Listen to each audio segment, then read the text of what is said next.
Kemenangan akhir yang Allah akan berikan untuk orang-orang muttaqin adalah nanti di akhirat kelak, ketika seluruh orang-orang muttaqin itu diwafatkan oleh Allah Subhanahu wa taala. Alhamdulillah alladzi allafa baina qulubina fa asbahna bi ni'mati ikhwana. Asyhadu an la ilaha illallah wahdahu la syarikalah wa asyhadu anna Muhammadan abduhu wa rasuluh.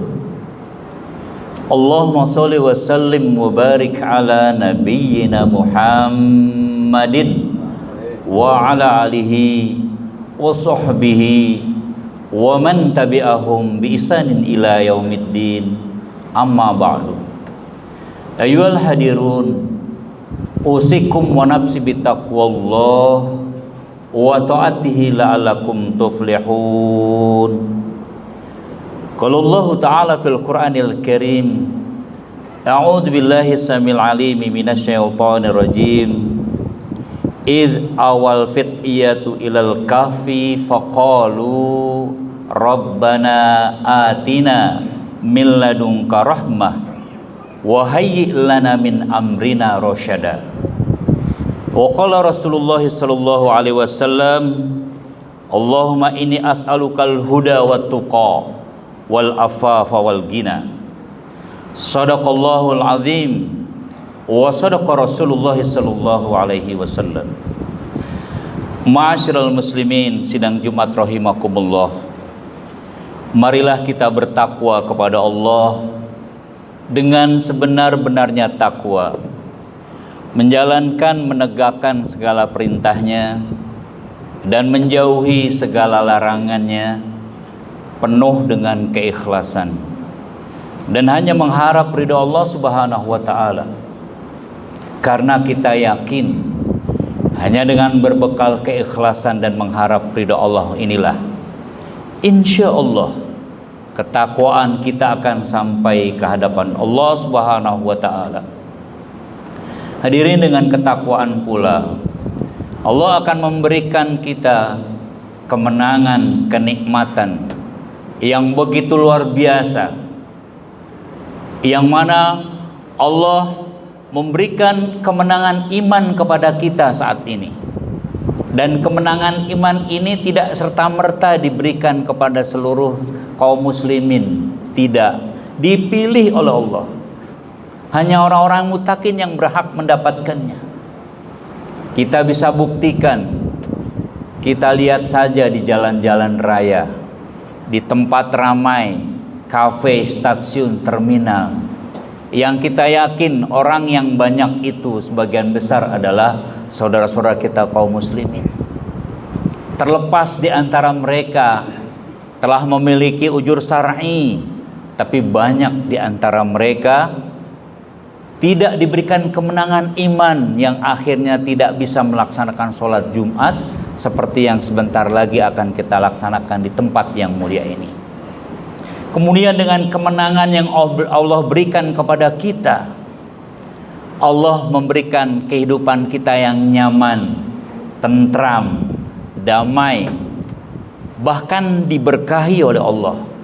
Kita hidup bersama dengan saudara-saudara kita, dengan istri dan anak-anak kita, bahkan cucu-cucu kita, yang dibingkai dalam keluarga sakinah, mawaddah, warahmah, wadakwah.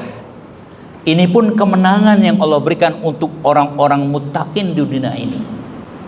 Kemenangan akhir yang Allah akan berikan untuk orang-orang muttaqin adalah nanti di akhirat kelak, ketika seluruh orang-orang muttaqin itu diwafatkan oleh Allah Subhanahu wa taala, baru Allah memberikan kemenangan akhir.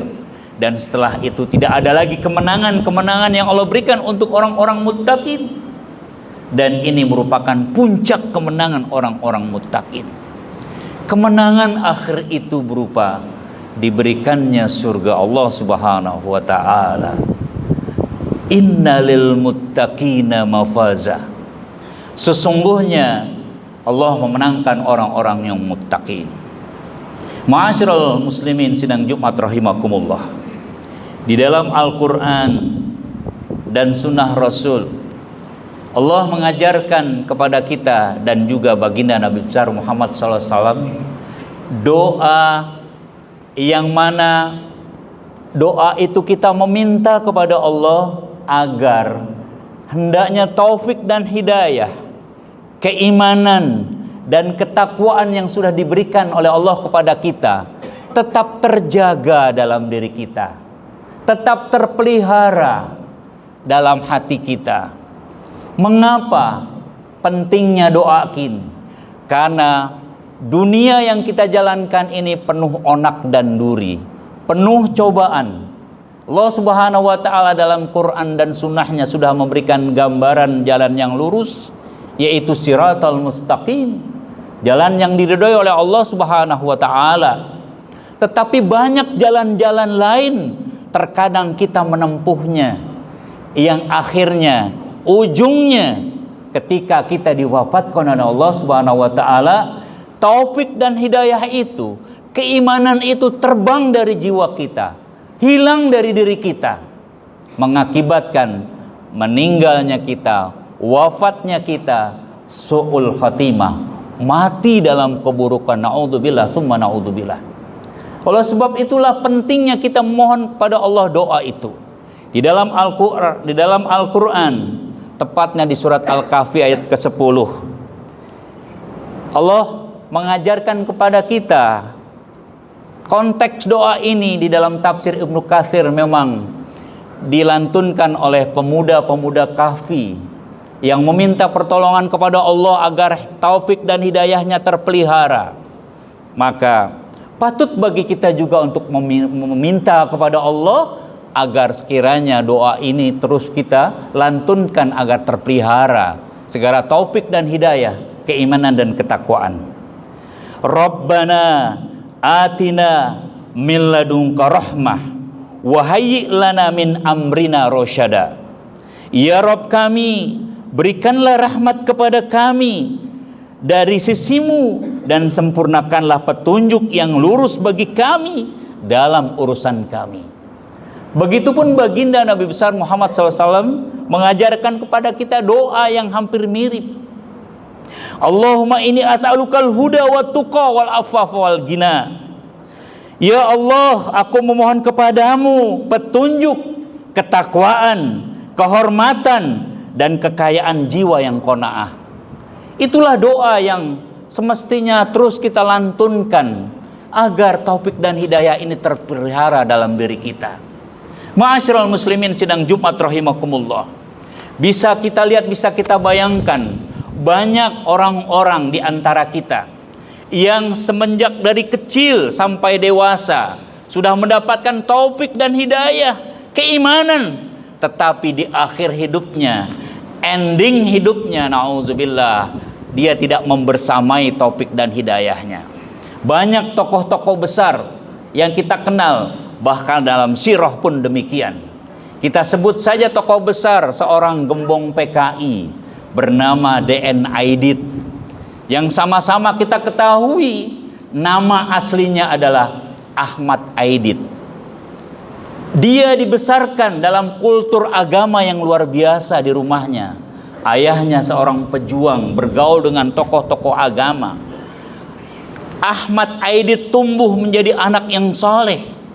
Setiap perayaan-perayaan hari besar Islam, dia tampil membacakan Al-Quran, tilawatul Quran dengan suara yang luar biasa, sehingga selalu orang memandang anak itu begitu soleh.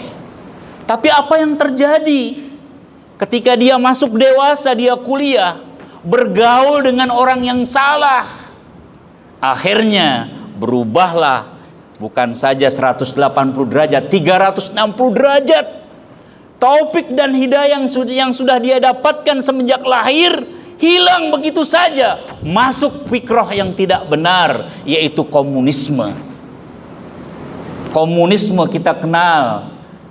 Ajaran ini dia mengatakan candu agama bagi orang-orang yang mengenal komunisme. Agama adalah racun. Maka wajar saja Aidit begitu jijik menggunakan kata Ahmad. Padahal arti kata Ahmad begitu mulia, terpuji, tapi dia tidak mau menggunakannya. Akhirnya diganti dengan Dipo Nusantara yang disingkat dengan DN Aidit. Ma'asyiral muslimin rahimakumullah, apa yang terjadi setelah dia tertangkap dan akan dieksekusi mati, kemudian diberikan kesempatan agar dia bertobat kepada Allah, mengakui kesalahannya, tetapi malah ketika dia berpidato, lisannya yang keluar adalah aliran komunisme, bahkan dia mengajak orang-orang untuk mengikuti alirannya. Nauzubillah. Yang akhirnya dia dieksekusi mati. Dia mati dalam su'ul khotimah, mati dalam keburukan. Na'udzubillah, thumma na'udzubillah. Padahal taufik dan hidayah telah ada dari semenjak lahir sampai dia akhir balik, insya Allah. Kemudian di dalam sirah pun kita mengenal seorang sahabat Rasul yang dia bergaul bersama Rasulullah, hafal Al-Quran, hafal hadis, namanya Unfuah. Sama, taufik dan hidayah sudah ada. Ketika Rasulullah telah meninggal diganti oleh khalifah yang pertama, Abu Bakar As-Siddiq, muncul fitnah agama, muncul nabi palsu, Musailamah yang pendusta, Musailamah Al-Kazab. Dia mengajak umat ke arah itu agar bisa masuk, mengakui dirinya adalah nabi yang ke-26. Unfuah nekat mendatangi Musailamah dan sudah dinasihati oleh Abu Bakar As-Siddiq, jangan engkau datangi dia, engkau akan tertarik, akan masuk ke dalam rombongannya. Tapi dia tidak mendengar. Diam-diam dari belakang dia menemui Unfuah, menemui Musailamah Al-Kazab. Akhirnya Unfuah yang tadinya ingin menasihati Musailamah, tapi terbalik, dia diajak oleh Musailamah Al-Kazab untuk mengakui alirannya, yaitu mengakui Nabi ke-26. Akhirnya Abu Bakar As-Siddiq memerangi mereka. Na'udzubillah, thumma na'udzubillah. Unfuah mati dengan tombak kaum muslimin, mati dalam su'ul khotimah, tidak mampu mengucapkan kata la ilaha illallah. Kenapa? Taufik dan hidayah telah tercabut dalam dirinya. Oleh sebab itulah penting bagi kita untuk terus meminta kepada Allah agar taufik dan hidayah ini ada bersama kita. Karena betul-betul ujian, cobaan di dunia ini begitu luar biasa hebatnya. Kalau kita tidak banyak-banyak berdoa, meminta agar taufik dan hidayah bersama kita, bisa jadi kita termasuk orang yang tercabut hidayah. Naudzubillah, itu tidak kita inginkan. Aqulu qouli hadza fastaghfiruhu innahu huwal ghafurur rahim.